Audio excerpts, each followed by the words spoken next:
बड़े अफसोस के नाल जिहड़ा ना वीडियो बनाई जा रही है। इन्ना को मकसद है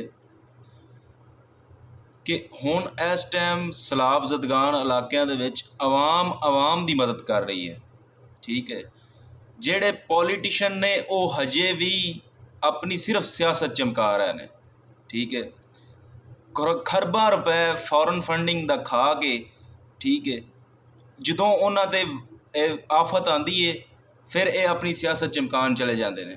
ਠੀਕ ਹੈ, ਉਹ ਜਿਹੜਾ ਪੈਸਾ ਹੈ ਉਹਨਾਂ 'ਤੇ ਪਹਿਲਾਂ ਹੀ ਲਾਇਆ ਹੁੰਦਾ, ਉਹਨਾਂ ਨੂੰ ਅੱਛੇ ਘਰ ਦਿੱਤੇ ਹੁੰਦੇ, ਉਹਨਾਂ ਦਾ ਨਿਜ਼ਾਮ ਜਿਹੜਾ ਆਬੀ ਨਿਜ਼ਾਮ ਹੈ ਉਹ ਠੀਕ ਕੀਤਾ ਹੁੰਦਾ।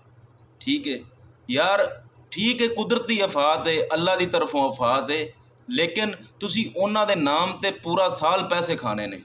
ਉਹਨਾਂ ਦੀਆਂ ਤਸਵੀਰਾਂ ਬਾਹਰ ਦੇ ਮੁਲਕਾਂ 'ਚ ਵਿਖਾ ਕੇ ਤੁਸੀਂ ਸਾਰਾ ਸਾਲ ਪੈਸੇ ਖਾਣੇ ਨੇ।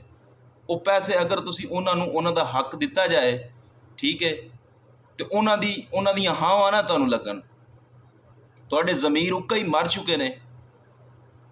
ਕਮ ਅਸ ਕਮ ਇੰਨਾ ਸੋਚ ਲਓ ਕਿ ਕੱਲ ਕਲਾਂ ਨੂੰ ਮਰ ਜਾਣਾ ਹੈ, ਅਸਾਂ ਵੀ ਮਰ ਜਾਣਾ ਹੈ। ਅੱਲਾ ਨੂੰ ਕੀ ਜਵਾਬ ਦਿਓਗੇ? ਤੁਸੀਂ ਮੁਤਮਈਨ ਹੋ ਕਿ ਤੁਹਾਡਾ ਘਰ ਬਚਿਆ ਹੋਇਆ ਹੈ, ਤੁਹਾਡੇ ਬੱਚੇ ਸਲਾਮਤ ਨੇ? ਕਦੀ ਆਪਣਾ ਵਜੂਦ ਬੇਜ਼ੋਰ ਪਾਣੀ ਦੀਆਂ ਛੱਲਾਂ 'ਚ ਮਹਿਸੂਸ ਕਰਕੇ ਵੇਖੋ ਨਾ।